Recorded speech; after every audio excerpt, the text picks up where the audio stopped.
नमस्कार विद्यार्थी मित्रांनो, मी राहुल कोल्हे कल्पतरू पॅटर्नमध्ये तुमचं सहर्ष स्वागत करतो। आपण आजपासून घेऊन आलेलो आहोत दररोजच्या चालू घडामोडी। हे अत्यंत महत्त्वाच्या म्हणजे तुम्हाला प्रत्येक कोणतीही पेपर असो, ओके, MPSC असो, तलाठी असो किंवा इतर सरळ सेवा कोणताही पेपर असो, चालू घडामोडी हा घटक अतिशय महत्त्वाचा आहे। तर आपण आपल्या या कल्पतरू पॅटर्न करून दररोजच्या चालू घडामोडी ही नवीन सिरीज घेऊन आलो आहोत, जे की 10 ते 15 मिनिटाचा आपला दररोज व्हिडिओ राहील, परंतु त्या व्हिडिओचा तुम्हाला अत्यंत फायदा होईल। ओके, चला तर आपण आज जो की एक महत्त्वाचा दिवस आहे 20 मार्च जागतिक आनंदी दिवस आहे, जागतिक चिमणी दिन आहे। तर आजच्या या दिवसापासून आपण सुरुवात करणार आहोत दररोजच्या चालू घडामोडीसाठी। चला तर आजच्या पहा, आपण तुमच्यासाठी 10 ते 12 क्वेश्चन घेऊन आलो महत्त्वाचे। तर ते क्वेश्चन पाहू। पहा, पहिला प्रश्न काय विचारलेला आहे, जागतिक आनंदी अहवाल। पहा, जागतिक आनंदी अहवाल प्रकाशित आजच्या दिवशी होत असतो 20 मार्चला, कारण 20 मार्च हा जागतिक आनंद दिन आहे, आंतरराष्ट्रीय। लक्षात ठेवा, 20 मार्च हा कोणता दिवस आहे?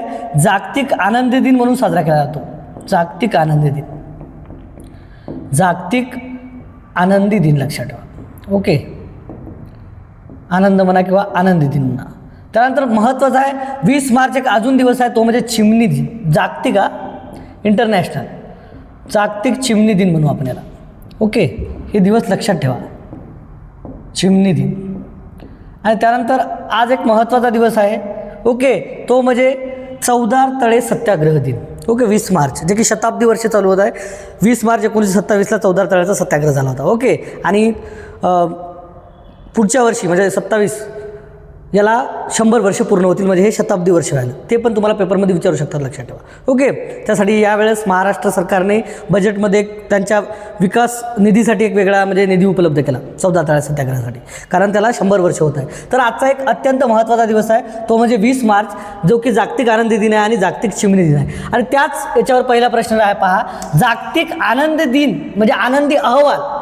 ओके, 2026 नुसार जगातील सर्वात आनंदी देश कोणता ठरला आहे? पहा, सर्वात आनंदी देश आहे की ज्या देशातले शैक्षणिक पद्धत म्हणा, आरोग्य म्हणा किंवा सर्व स्त्रिया प्रती जे काही त्यांचा दृष्टिकोन आहे, प्रत्येक त्यांचं दरडोई उत्पन्न म्हणा, सर्व या गोष्टीमध्ये तो देश एक अव्वल आहे।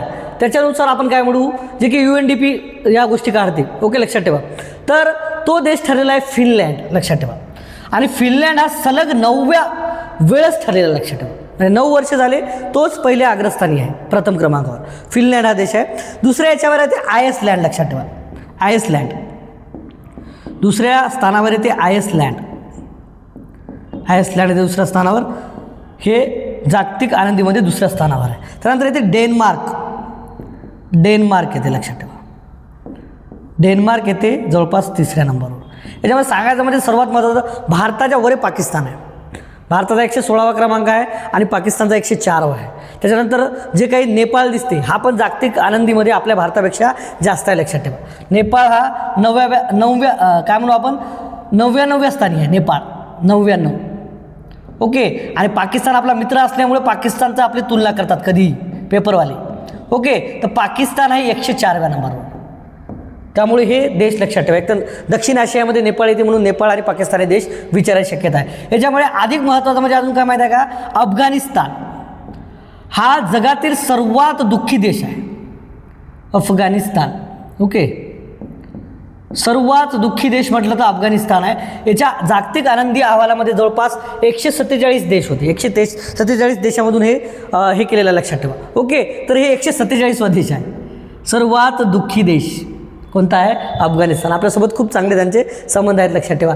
तर नेपाळ तुम्हाला इथे 9व्या क्रमांकावर दिसतो। अमेरिका 2025ला पाहतो आपण तर जवळपास 20व्या ते 21व्या स्थानी होता, पण यावेळेस तो 23व्या स्थानी गेला, म्हणजे टॉप 20मध्ये तो नाही राहिला।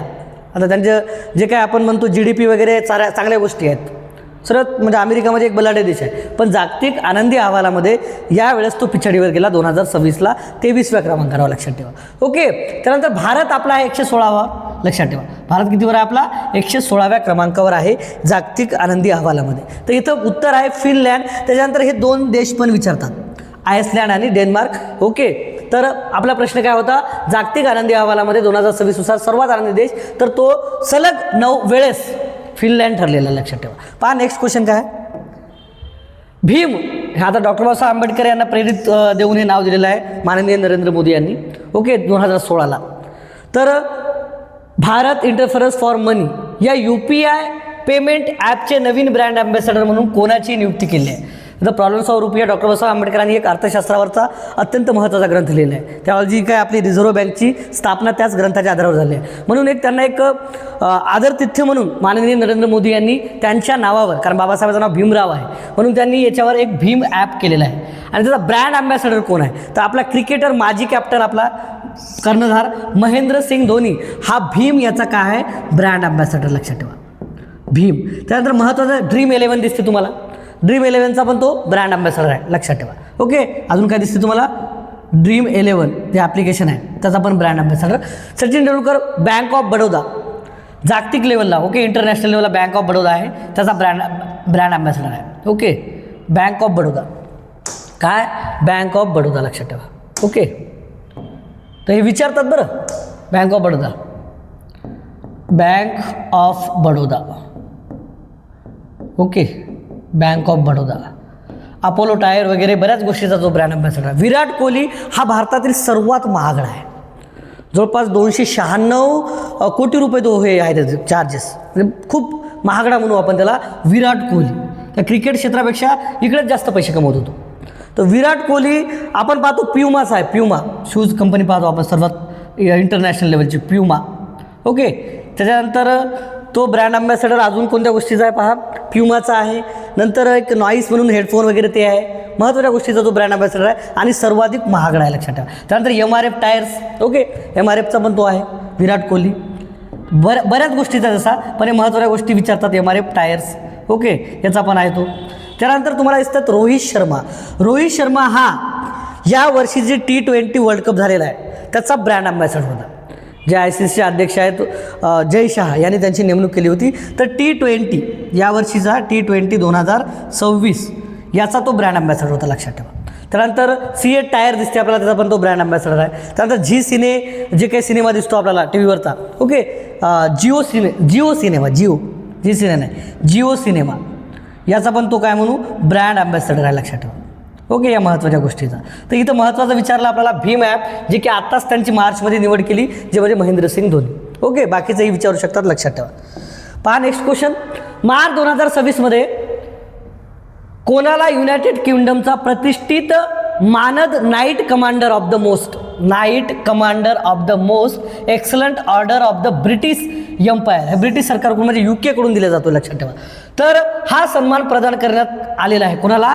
नटराजन चंद्रशेखर. जे काही व्यापारी संबंध आहेत UK सोबत आपले, ब्रिटिश याच्यासोबत, ते अजून दृढ करण्यासाठी हा एक पुरस्कार दिलेला आहे आपल्या नटराजन चंद्रशेखर यांना. लक्षात ठेवा. चंद्रशेखर यांना, रतन टाटा यांनाही बरेच पुरस्कार मिळालेले आहे, पण यापैकी नाही आहे. मुकेश अंबानीला पण बरेच इंटरनॅशनल लेवलचे दिले आहेत, जो की आशियामधला सर्वात श्रीमंत व्यक्ती आहे सध्या. ओके, आणि आनंद महिंद्रा हे पण एक व्यावसायिकच आहेत, त्यांनाही बरेच इंटरनॅशनलचे पुरस्कार भेटले. परंतु जो हा पुरस्कार पाहतो आपण ब्रिटिशचा, म्हणजे कोणता आहे? Knight commander of the most excellent order of the British empire, तर हा कोणाला मिळाला आहे? नटराजन चंद्रशेखर. ओके, लक्षात ठेवा. ते पण एक व्यावसायिकच आहेत.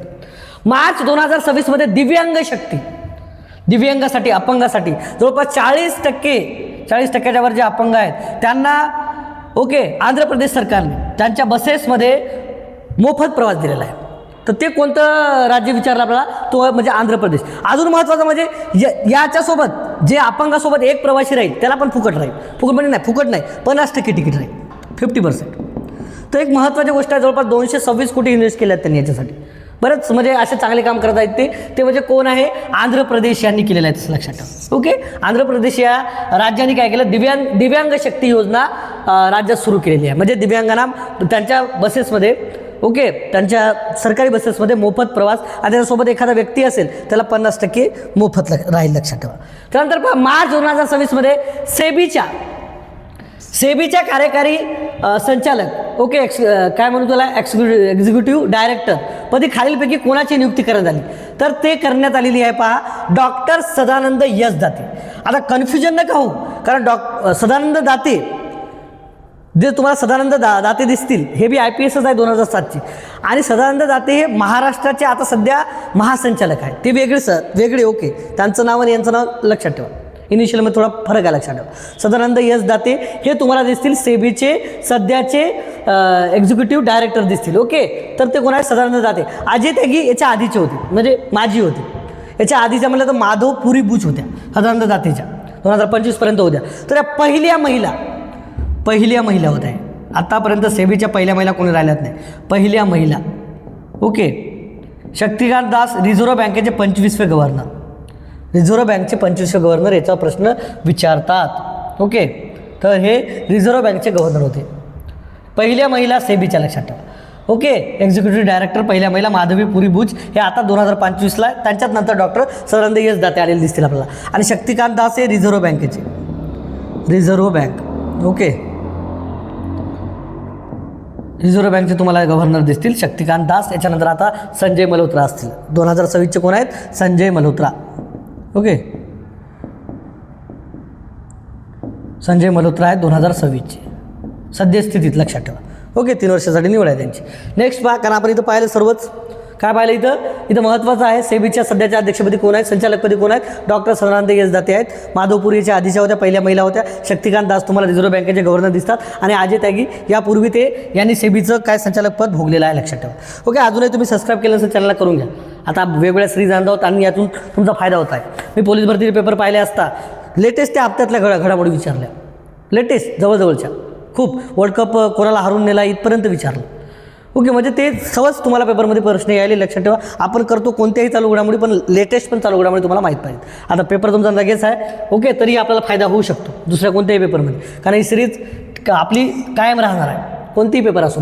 मुंबईत आयोजित JNO फिक्सल्स, मुंबईमध्ये आयोजित केलं होतं हे JNO फिक्सल अँड प्ले आणि global e sports games finals या जागतिक स्पर्धेचे उद्घाटन आणि ग्लोबल ई स्पोर्ट्स चषकाचे अनावरण कोणाच्या हस्ते झाले? कोणाच्या हस्ते होतील? महाराष्ट्रामधल्या देवेंद्र फडणवीस माननीय महाराष्ट्र राज्याचे मुख्यमंत्री यांच्या हस्ते, जे की पाहतो आपण मुंबईत आयोजित केलं होतं JNO फिक्सल अँड प्ले आणि ग्लोबल एक्सपोर्ट्स गेम्स फायनल्स या जागतिक स्पर्धेचे उद्घाटन. ही जागतिक स्पर्धा आहे, लक्षात ठेवा. तर याचं आणि ग्लोबल ई स्पोर्ट या चषकाचे अनावरण कोणाच्या हस्ते करण्यात आले? तर देवेंद्र फडणवीस यांच्या हस्ते करण्यात आलेले आहे. टाईम मासिकाने जाहीर केलेल्या जगातील 10 सर्वोत्तम ठिकाणे, त्याच्यामध्ये टाईम मासिकाने केलेले आहेत 100 सर्वोत्तम ठिकाणामधले भारतातले 3 आहेत त्याच्यामध्ये, लक्षात ठेवा. किती? भारतातले 3. आता प्रश्न म्हणजे असा घ्यायचा होता म्हणून कशा तरी स्वरूपात घेतला आपण. ते 3 ठिकाण तुम्हाला सांगायचे आहेत, जे की टाईम मासिकाने जाहीर केलेले आहेत. जगातील 100 सर्वोत्तम ठिकाणे. तर 2026च्या यादीत भारतातील एकूण किती ठिकाणांचा समावेश करण्यात आला? 3 ठिकाणांचा समावेश करण्यात आला. किती? 3. तो कोणकोणते आहेत पहा. द ओबेरॉय राहण्यासाठी आहे palace, the Oberoi Rajgad palace resort मध्य प्रदेशमध्ये, लक्षात ठेवा. याच्यामध्ये प्रश्न विचारू शकतात. द ओबेरॉय राजगड पॅलेस कुठलं आहे? मध्य प्रदेशामधलं, जे की जगातील 100 सर्वोत्तम ठिकाणे आहेत त्याच्या यादीमध्ये यांचा समावेश केलेला आहे. त्यानंतर म्हारोखेत राजस्थान आहे. ओके. जबरदस्त शेतीमध्ये आहे, जवळपास बऱ्याच एकरामध्ये पसरलेलं आहे. त्यानंतर शक्ती हिमालय हे एक उंच ठिकाण आहे, तर लॉज आहे, लक्षात ठेवा. उंच जवळपास कितीतरी मीटरवर आहे ते. ओके. लोक जातात तिथं, ते उत्तराखंडमध्ये आहे. तर हे 3 स्थळं आहेत महत्त्वाचे. The Oberoi Rajgad palace resort, म्हारोखेत आणि शक्ती हिमालय प्राण लॉज हे उत्तराखंडमध्ये आहे. हे लक्षात ठेवा. म्हारोखेत कुठलं आहे? राजस्थानमधलं आहे, लक्षात ठेवा. ओके. अतिशय म्हणजे राहण्यासाठी जबरदस्त ठिकाण आहे ते. तर हे किती ठिकाणं आहेत? 3 ठिकाणे आहेत. किती ठिकाणाचा समावेश केला आहे? 3 ठिकाणाचा, जे की जगातल्या 100 ठिकाणापैकी 3 ठिकाणं आपल्या भारतातले आलेले आहेत. विचारू शकतात. सिटी युनियन बँकेचे नवीन ब्रँड अँबॅसेडर, तर हे आहेत रवींद्र जाडेजा. आपण पाहिलेला. बाकी विराट कोहली आपण पाहिला, रोहित शर्मा आपण पाहिला. तर सध्या काय पाहिला?